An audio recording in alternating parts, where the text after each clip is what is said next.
जय हिंद, जय भारत। हमारा देश एक दिन पहले अपना 72वां गणतंत्र दिवस मनाया। उस चीज़ के लिए मैं अपने सभी व्यूअर्स और हर एक देशवासी को हैप्पी बिलेटेड रिपब्लिक डे बोलना चाहता हूँ। पर आप लोग सोचिए, क्या सच में वो दिन इतना हैप्पी था? मुझे नहीं लगता। पर आज पर आज मैं उस चीज़ के बारे में बात नहीं करने जा रहा हूँ। मैं आज उस चीज़ के बारे में बात करने जा रहा हूँ जो कि हमारे समाज में, हमारे देश में बहुत दिन तक चले आ रहा है। और जब भी उस चीज़ के बारे में हम बात कर रहे हैं, हमेशा अपने गवर्नमेंट को ही उस चीज़ का दायी मानते हैं। हर वक्त उस चीज़ का दोषी हम अपने गवर्नमेंट को ही मानते हैं।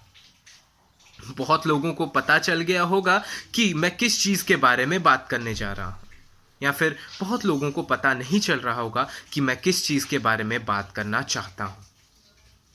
Doctor B R Ambedkar sir ने हमारे देश का कॉन्स्टिट्यूशन बनाया था। उस कॉन्स्टिट्यूशन के तहत सोसाइटी में लोगों को दो हिस्से में बांटा गया।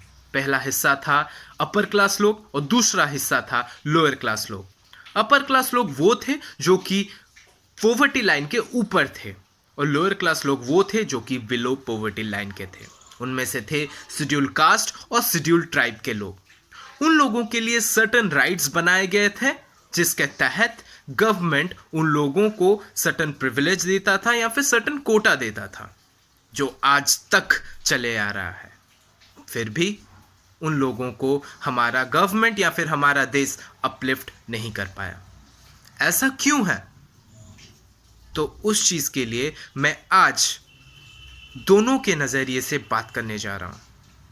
पहला नज़रिया वो जो कि अपर क्लास लोग सोचते हैं, और दूसरा नज़रिया वो जो कि एक लोअर क्लास आदमी सोचता है। अगर हम देखते हैं, एक मिडिल क्लास बंदा जाता है एक जॉब के लिए अप्लाई करने, और उसके पास हर एक एक्सपीरियंस होता है, हर एक नॉलेज होता है उस जॉब में अप्लाई करने को, पर उसे वो जॉब नहीं मिलता। क्यों नहीं मिलता? क्योंकि उस जगह एक शेड्यूल कास्ट या फिर एक शेड्यूल ट्राइब के लोग को वही जॉब मिलता है, भले ही उसके पास उस जॉब के लिए उतना एक्सपीरियंस ना हो या फिर उतना नॉलेज ना हो, जिसके वजह से उस मिडिल क्लास बंदे के अंदर नेगेटिविटी क्रिएट हो जाता है। वो हमेशा सोचता रहता है कि गवर्नमेंट के वजह से आज उसे वो प्रिविलेज मिल रहा है और मुझे मेरा हक नहीं मिल रहा है। पर आप लोग कभी ये सोचे हैं, एक आदमी को हम कंसिडर करके उनके होल सोसाइटी को हम जज कर रहे हैं? आज भी हमारे देश में ऐसी बहुत सारी रूरल एरियाज हैं जहां पर लोगों को एक वक्त की रोटी नहीं मिल रही है। वो अपने बच्चों को खाने के लिए कुछ दे भी नहीं पा रहे हैं।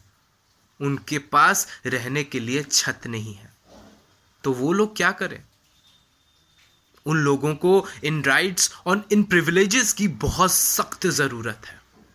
दूसरा नज़रिया अगर हम देखें शेड्यूल कास्ट और शेड्यूल ट्राइब के लोगों के नज़रिए से, ऐसे बहुत सारे लोग हैं जो कि इस प्रिविलेज और इस प्रिविलेज और इस राइट को बहुत ही नाजायज़ तरीके से इस्तेमाल कर रहे हैं।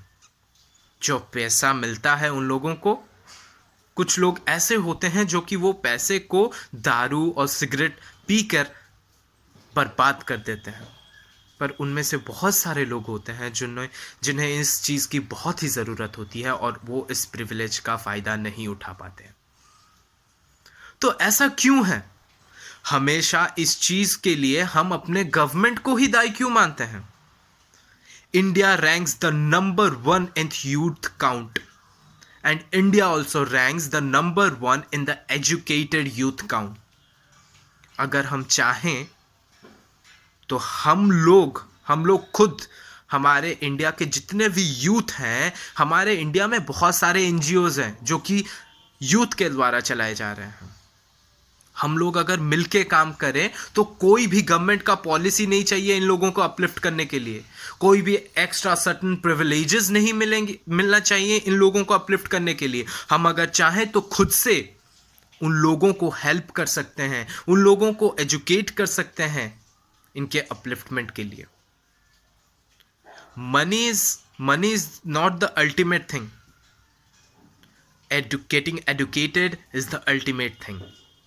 अगर आप एडुकेटेड होंगे, प्रॉपरली एडुकेटेड होंगे, आपके पास प्रॉपर नॉलेज होगा, प्रॉपर एक्सपीरियंस होगा, आप कहीं पर भी एक्सीलेंस कर सकते हैं।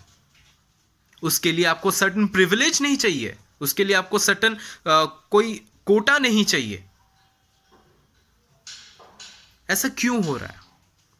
और आजकल मैं बहुत सारे ऐसे सोशल मीडिया साइट्स में देखता हूँ कि लोगों को लाइक वही जो रूरल एरियाज़ में जो लोग होते हैं, शेड्यूल कास्ट या फिर शेड्यूल ट्राइब के लोगों को अगर कोई एक सोसाइटी या फिर कोई एक एनजीओ हेल्प करता है, उस चीज़ को फ़ोटो उठाया जाता है, सोशल मीडिया साइट्स में छोड़े जाते हैं कि हम लोग ये कर रहे हैं, वो कर रहे हैं, और वो बस कुछ 1-2 दिन की बातें होती हैं। क्या हम सच में ये चीज़ अपने दिल से कर रहे हैं? मुझे लगता है नहीं। हम लोग बस अपने सोशल मीडिया में पोस्ट करने के लिए ये सब चीज़ें कर रहे हैं, या फिर अपना जो बोलते हैं ना, अपना आइडेंटिटी बनाने के लिए ये कर रहे हैं। पर आप एक बात सोचिए, अगर हम ये सब चीज़ दिल से करेंगे तो कभी भी हमारे जहन में नहीं आएगा कि एक फ़ोटो पोस्ट कर दिया जाए सोशल मीडिया पे, या फिर एक दिन ही काफ़ी है इन लोगों को हेल्प करने के लिए। मैं बोल रहा हूँ हर दिन आप कर सकते हैं। अगर हम मिल जाएं तो हर दिन इन लोगों को हेल्प कर सकते हैं। कोई गवर्नमेंट पॉलिसीज़ नहीं चाहिए, कोई राइट्स नहीं चाहिए। हम लोग मिलके ही इन लोगों को अपलिफ्ट कर सकते हैं।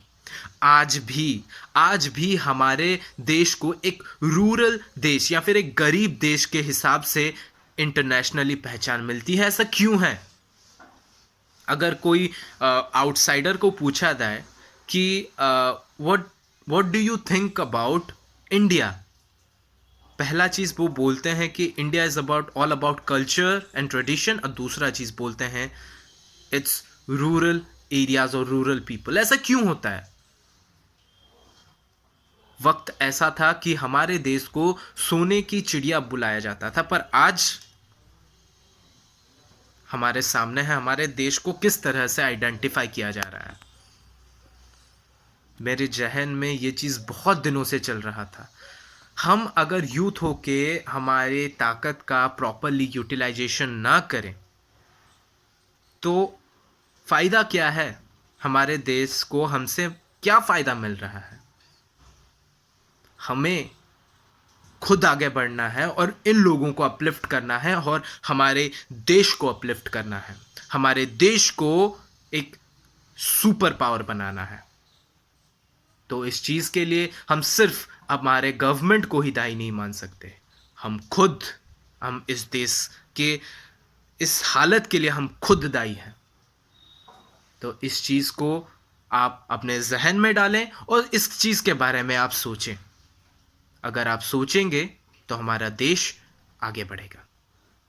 तो होप आप लोगों को ये वीडियो अच्छा लगा, मेरा टॉपिक अच्छा लगा। So do like, share and subscribe in this video. और हाँ, मैंने बोला था प्रीवियस वीडियो में कि आप कमेंट कर सकते हैं कि कौन से टॉपिक के बारे में मैं नेक्स्ट बात कर सकता हूँ। You can comment and I can talk regarding that after doing whole lot of research और उस चीज़ के बारे में जान के। I will always give the content which everyone wants. So please do like, share and subscribe, and hope you all will do a great job for our country, for our society. Jai Hind, Jai Bharat.